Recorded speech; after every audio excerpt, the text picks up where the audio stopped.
পুরুলিয়ার পরিযায়ী শ্রমিকের অস্বাভাবিক মৃত্যু। এনডিএ শাসিত মহারাষ্ট্রের পুনেতে আর ইতিমধ্যেই তার দেহ এসে পৌঁছেছে অভিষেক বন্দ্যোপাধ্যায় পুরুলিয়ার বড়াবানি, যেখানে সুখেন মাহাতোর বাড়ি, তার বাড়িতে পৌঁছে গিয়েছেন এবং সেখানে তার পরিবারের লোকের সঙ্গে কথা বলেছেন অভিষেক বন্দ্যোপাধ্যায়। তৃণমূল কংগ্রেসের সর্বভারতীয় সাধারণ সম্পাদক পুরুলিয়া পৌঁছে গিয়েছেন তিনি, এবং আগেই যেমনটা জানিয়েছিলেন যে মৃত পরিযায়ী শ্রমিকের পরিবারের সঙ্গে তিনি দেখা করবেন, কথা বলবেন। ইতিমধ্যেই পরিবারের সঙ্গে সাক্ষাৎ করেছেন অভিষেক বন্দ্যোপাধ্যায়।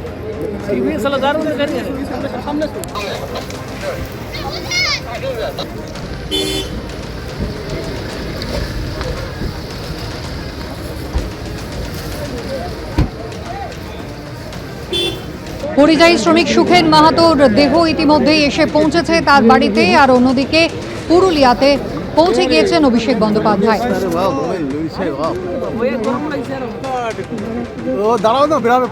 মৃতের পরিবারের পরিজনদের সঙ্গে কথা বলছেন অভিষেক বন্দ্যোপাধ্যায়।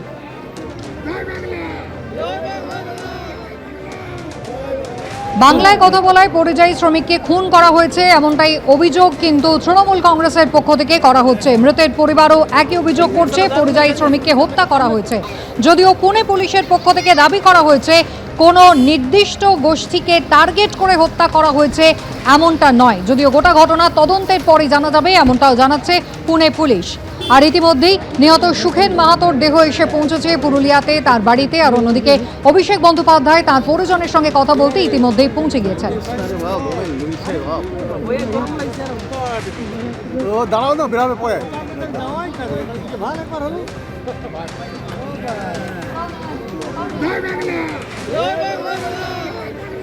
পরিবারের পক্ষ থেকে কি অভিযোগ করা হয়েছে আপনাদের দেখাবো।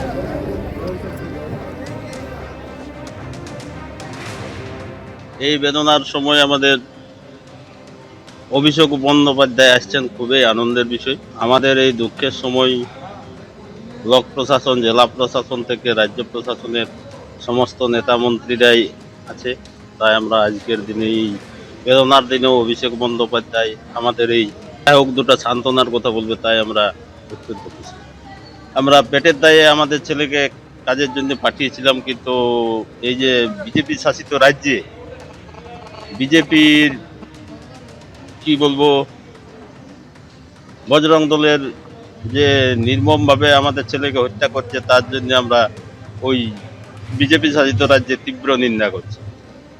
যা বলার আমরা ওনাকেই বলবো, যদি আমাদের কাছে বলার সুযোগ পাই।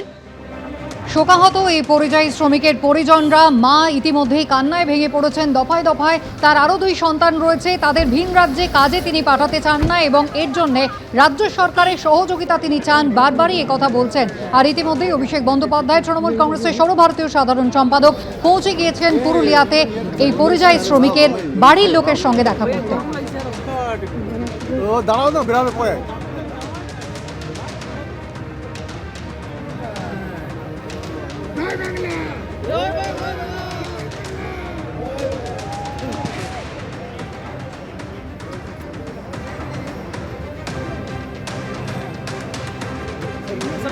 নির্দিষ্ট সময়সীমার মধ্যে ট্রায়াল শেষ করে অভিযুক্তদের দোষী সাব্যস্ত করা, এই দায়িত্বটা মহারাষ্ট্র পুলিশের। আর তারা যদি না পারে, তারা কেস ট্রান্সফার করে দিক স্টেটে। আমরা 50 দিনের মধ্যে ব্যবস্থা নিয়ে দেখাবো। খালি একটা লোককে আমি 2 দিনের জন্য, 4 দিনের জন্য, 7 দিনের জন্য একটা মার্ডার কেসে অভিযুক্ত, তাকে ঢুকিয়ে দিলাম, নিয়ে আবার বেলে বার করে দিলাম, তাহলে তো হবে না। যদি তার বেল হয়, বেল ক্যান্সেলেশনের জন্য ফাইল করতে হবে। সেক্ষেত্রে পরিবারকে যা আইনি সাহায্য সহযোগিতা লাগবে আমরা করব। আমাদের দলের যতটুকু সামর্থ্য, সীমাবদ্ধ সামর্থ্য রয়েছে, আমরা নিশ্চিতভাবে পরিবারের সাথে আমি কথা বলেছি, তার বাবাকে আমি আশ্বাস দিয়েছি যে আপনাদের যেখানে যে আইনি সাহায্য, সহায়তা, সহযোগিতা লাগবে আমরা সেগুলো করব। এবং যারা এর সাথে যুক্ত, জাতি, ধর্ম, দলমত নির্বিশেষে তাদের কঠোর শাস্তি আমরা দাবি করছি। আমি শুনেছি ইতিমধ্যেই একজনকে পুলিশ গ্রেফতার করেছে, কিন্তু আরো কয়েকজন এর সাথে যুক্ত রয়েছে। আমরা যতটুকু খবর পেয়েছি, যারাই এর সাথে যুক্ত, সেখানে যা এভিডেন্স থাকবে, সিসিটিভি ফুটেজ থাকুক, ফোনের টাওয়ার লোকেশন ধরে কারা সেখানে ছিল, কি কারণে বচসা, কিভাবে এইভাবে তাকে মারা হয়েছে, আঘাত করা হয়েছে, তার শরীরের দিকে তো তাকানো যাচ্ছে না। যারা এই ঘটনা ঘটালো তাদের সবাইকে চিহ্নিত করে তাদের বিরুদ্ধে ব্যবস্থা নেওয়া, এবং ব্যবস্থা নিয়ে যেটা আমি আগেও বললাম যে দোষী সাব্যস্ত করে ট্রায়াল কমপ্লিট করে as early as possible trial প্রথমে চালু করতে হবে, তারপর ট্রায়াল কমপ্লিট করতে হবে। বিজেপি যে সমস্ত তদন্তকারী সংস্থাগুলোকে পরিচালিত করে, ট্রায়াল নিয়ে তাদের যা দুর্নাম, বদনাম বা সুনাম, সেগুলো তো জনসমক্ষে রয়েছে। একাধিক তদন্ত চলছে, কিন্তু 10 বছর আগের তদন্ত এখনো পর্যন্ত ট্রায়াল শুরুই হয়নি। সেই ট্রায়ালগুলো আপনাকে নির্দিষ্ট সময় শুরু করতে হবে। লোয়ার কোর্টে যদি দোষীর কোন রকম বেলের কোনো সম্ভাবনা থাকে, তাহলে হাইকোর্টে অ্যাপিল করতে হবে, হাইকোর্ট থেকে সুপ্রিম কোর্ট যেতে হবে। সে আইনি লড়াইগুলো ধাপে ধাপে পরিবারকে লড়তে হবে। দলগতভাবে আমরা সাহায্য সহযোগিতা করব। আমরা এই নিয়ে যতদূর যাওয়ার যাব। আমি এটা নিয়ে কোনো রাজনৈতিক মন্তব্য করব না, তবে আমি অনুরোধ করব, পুরুলিয়া জেলায় বিজেপির সাংসদ রয়েছে, আমরা যেভাবে তৎপরতার সাথে রাজ্য পুলিশ প্রশাসন এটা মহারাষ্ট্রের সাথে, মহারাষ্ট্র পুলিশের সাথে, মহারাষ্ট্রের রাজ্য সরকারের সাথে টেক আপ করেছে, মহারাষ্ট্রের সরকার বিজেপির, আমি আশা করব পুরুলিয়ার বিজেপির সাংসদ জ্যোতির্ময় মাহাতো একই তৎপরতার সাথে, একইভাবে উদ্যোগ নিয়ে যারা এই অপরাধের সাথে যুক্ত তাদের বিরুদ্ধে যাতে মহারাষ্ট্রের পুলিশ প্রশাসন দ্রুত ব্যবস্থা নিয়ে ট্রায়াল কমপ্লিট করে তাদের দোষী সাব্যস্ত করে, সে নিয়েও দরকার হলে মহারাষ্ট্রের মুখ্যমন্ত্রী এবং দরকার হলে কেন্দ্রের স্বরাষ্ট্রমন্ত্রীর সাথেও কথা বলবেন। আমি এই নিয়ে কোনো রাজনৈতিক মন্তব্য করব না। তাদের যতটুকু পরিধি রয়েছে, তারা বাংলার মানুষের টাকা বন্ধ করার সময় তো দিল্লিতে গিয়ে দরবার করে, তদবির করে, তখন তো কাউকে বলতে হয় না। কিন্তু মানুষ যখন প্রাণে মারা যাচ্ছে, আর অন্য রাজ্যগুলোতে তো হচ্ছে না, এটা খালি বিজেপি শাসিত রাজ্যগুলোতে হচ্ছে। উড়িষ্যায় ক্ষমতায় কে? মহারাষ্ট্রে ক্ষমতায় কে?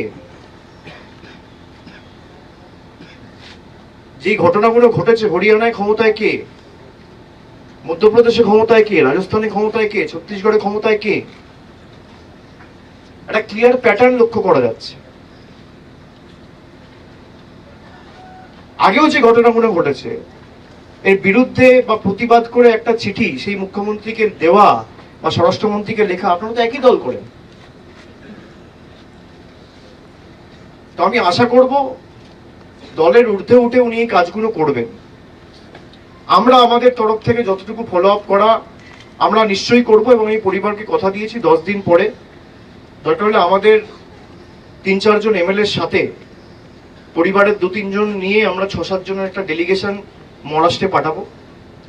আজকে 13 তারিখ, 24-25 তারিখের পর যদি কোনো সুরাহা না হয় এবং দোষীরা বা অপরাধীরা যদি ধরা না পড়ে, এবং ধরা পড়ার পরেও যাতে ট্রায়াল যত দ্রুত সম্ভব শুরু হয়, আইনি প্রক্রিয়াও তাদের সাহায্য করার জন্য দরকার হলে আমাদের 2বার 4বার 5বার যা প্রতিনিধি দল এখান থেকে পাঠাতে হবে আমরা পাঠাবো, এবং আমাদের সামর্থ্য অনুযায়ী যতটুকু এখতিয়ার আমাদের রয়েছে আমরা নিশ্চিতভাবে তাদের পাশে দাঁড়াবো। এটা আমাদের কর্তব্য, এটা আমাদের দায়িত্ব, এটা আমাদের দায়বদ্ধতা।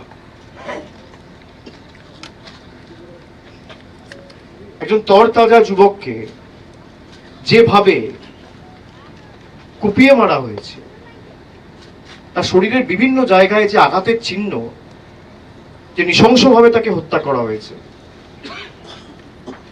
এর বিরুদ্ধে আমার মনে হয় জাতি ধর্ম নির্বিশেষে, দলমত নির্বিশেষে সবার প্রতিবাদ করা উচিত। কেন করবেন? আমরা যখনই এই খবরটা পেয়েছি, আমার কাছে যখনই হোয়াটসঅ্যাপে ইনফরমেশনটা এসছে, আমরা সঙ্গে সঙ্গে ওর বড় ভাইয়ের সাথে যোগাযোগ করে তাকে এখানে ফিরিয়ে আনার ব্যবস্থা। ওখানে তো কিছু দিশেহারা অবস্থা। পুলিশ একবার বলছে পোস্টমর্টম করতে হবে, একবার বলছে মর্গে যেতে হবে, একবার বলছে বাড়ি নিয়ে চলো, একবার বলছে কোথায় ছিল দেখাও। ওদের তো পাশে দাঁড়ানোর মতো কোনো অভিভাবক ছিল না। আমরা খবর পেয়ে সঙ্গে সঙ্গে এখানে শান্তিরাম মাহাতো, রাজীব লোচন সরেন সবাই পরিবারের পাশে এসে সেদিনকেই রাত্রির 10টা সাড়ে 10টার সময় এসে দাঁড়িয়েছে। এটা আমাদের কর্তব্য, যে দলই করুক। মনুষ্যত্বের থেকে বড় ধর্ম তো আর কিছু হয় না। সবার উপরে মনুষ্যত্ব, তার উপরে নয়। তো আমি আশা করব যে দলের প্রতিনিধিরাই এই পুরুলিয়ায় আছে, জাতি দলমত নির্বিশেষে এর বিরুদ্ধে আপনারা সোচ্চার হবেন, আপনারা আওয়াজ তুলবেন, এবং এই ঘটনা বা এরকম ঘটনার পুনরাবৃত্তি যেন আগামী দিন না হয়, সেটা আমাদের সকলকে সুনিশ্চিত করতে হবে। এবিপি আনন্দ, এগিয়ে থাকে, এগিয়ে রাখে।